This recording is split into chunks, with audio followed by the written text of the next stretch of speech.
Firstly, as we stand on these unceded lands of the Juggerah and Turrbal people, I'd like to pay my respects to the elders past, present and emerging. And one of the themes I'll be talking about is understanding the costs of war. And I think our First Nation peoples, they do remember the costs of war, unlike most of the rest of the country. Lest we forget, we're going to hear this spoken solemnly 1 month and 1 day from today, at Anzac Day ceremonies at thousands of locations across the country. But have we remembered, or have we forgotten? And the answer I keep circling back to is we have forgotten the true costs of war. As a nation, we've forgotten the true costs of war.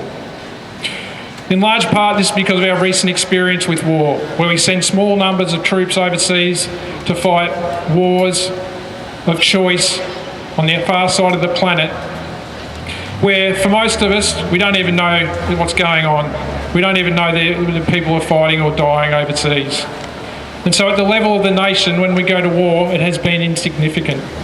This is unlike at the end of the First World War, when 54,000 people were killed. And that was 1% of the entire population and another 3% wounded. Or at the end of the Second World War, we had 27,000 killed. So at that point, at the end of the Second World War, we had 2 generations that understood the costs of war. And I think that's why Australia played such an important part in the United Nations during its formation in early years. Established out of the ashes of the Second World War, the United Nations offered then and offers now the only path we have to the peaceful resolution of conflict. As it states in the preamble of the United Nations Charter, it is there to save succeeding generations from the scourge of war. And as one of those succeeding generations, we are now arguably closer to a third world war, a war which would probably turn nuclear and end civilisation as we know it, than at any time since the Cuban Missile Crisis. And as much as it saddens me to say it, but Australia has played a part in getting us to this point. This is a national shame, it's a national disgrace. Shame. But it's also business as usual. The Australian body politic is on autopilot. Whenever and wherever our imperial overlords in Washington demand that we go and support their wars, there will be Australia. Our biggest concern being not that we might kill people, that we might overthrow governments, or we might cause all sorts of problems. Our biggest concern being that we might upset the Americans. A recent example is Australia's support to the United States and the United Kingdom's illegal strikes against the Houthis in Yemen. The first round of these strikes occurred 1 day after United Nations Security Council Resolution 2722, which stated that condemned the Houthis' actions in the Red Sea. It highlighted the need to address root causes without specifically mentioning, but obviously referring to Israel's murderous campaign in Gaza. Shame. And finally, it urged caution and restraint to prevent further escalation in the Red Sea.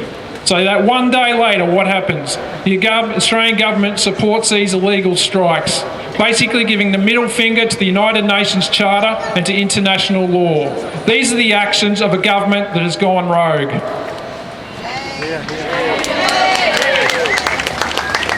Not only has it gone rogue, but the Australian governments of both flavours consistently have the temerity to lecture other countries about human rights, despite our own appalling record. The Australian government's concerns over human rights are only as deep as the geopolitical priorities of the day. And those priorities always just happen to align with what's decided in Washington, DC.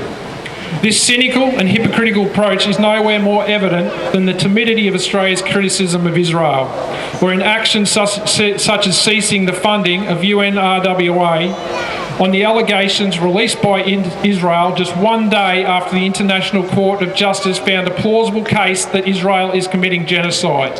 Shame. But also in this disgraceful action by our government, there is also a sign of hope. A sign that we, the people, that civil society can influence government policy when we're organised, when we are committed and when we are vocal. I take my hat off to the legal firm Birchgrove Legal and the more than 100 lawyers and solicitors and barristers who referred senior Australian politicians, including the Prime Minister and the opposition leader, to the International Criminal Court for complicity to genocide.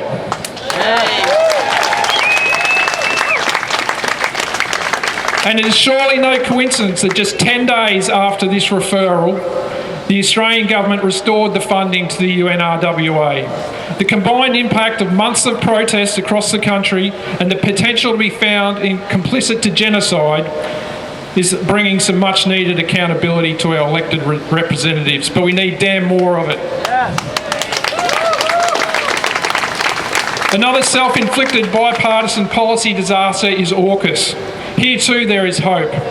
As we celebrate the 1-year anniversary of AUKUS, it is clear that it's starting to unravel under the weight of its own contradictions. Well-grounded criticisms of AUKUS are coming thick and fast from numerous corners such as Paul Keating and Hugh White, amongst many others. Increasingly, the Australian population is not buying the flimsy pretext behind AUKUS. A recent University of Sydney study found that AUKUS lacks a social licence, and I wonder why. A recent Australian Strategic Policy Institute argued the case for a badly needed AUKUS public diplomacy arm. In other words, they need a propaganda organisation to convince us and all of us that we need to spend billions on submarines rather than on health, on education, and on infrastructure and the numerous other problems and issues that this country needs to deal with. Shame. And a recent Guardian poll, despite the enormous investment being put into turning our largest trading partner and the source of most of our wealth into a foe, has found that just 20% of the population supports being an ally of the United States, whereas nearly 40% support Australia being an independent middle power with influence in the Asia-Pacific region. And that's the country I want. But while these signs are encouraging, there's much more work to be done. The submarines, which I believe will never be delivered, doesn't matter how much cash we are, it's going to be a forward-failed project which will sink a lot of money into it. But what the submarines are just a cover for a smokescreen that is getting Australia involved in a war with China. That's the real fight ahead. Regaining Australian sovereignty and over both our land and our government's decision-making to avoid being dragged into an unwinnable war that we don't need to fight and has no upside in any way, shape or form for Australia. So here's a list, and it's a far from complete list of priorities that we the people must demand of our elected representatives to both regain our sovereignty and democracy, and in doing so increase the prospects for a peaceful future, which is what we all want. First, we need to ditch the rules-based global order, a euphemism for the United States' hegemony, which is rapidly fading, and the root source of much of the violence in the world today. We need to restore the UN Charter at the centrepiece of our foreign policy. We need to ditch the anachronism that is AUKUS and find our security with Asia, not from Asia. Yes. We need to call out our government's selective concern over human rights and demand that they comply with both the spirit and the letter of the law when it comes to things such as the Genocide Convention. We need to pressure the government to sign the treaty on the prohibition of nuclear weapons. We need to stop the transit or basing of any US nuclear-capable military hardware in Australia. We don't even know if they're carrying nuclear weapons. We need to repeal the Forced Posture Agreement that enables the occupation of Australia by the United States' military forces. And finally, we need to institute war powers reform such that the decision to go to war is not held by the Prime Minister, not held by the executive government, but held by the Parliament.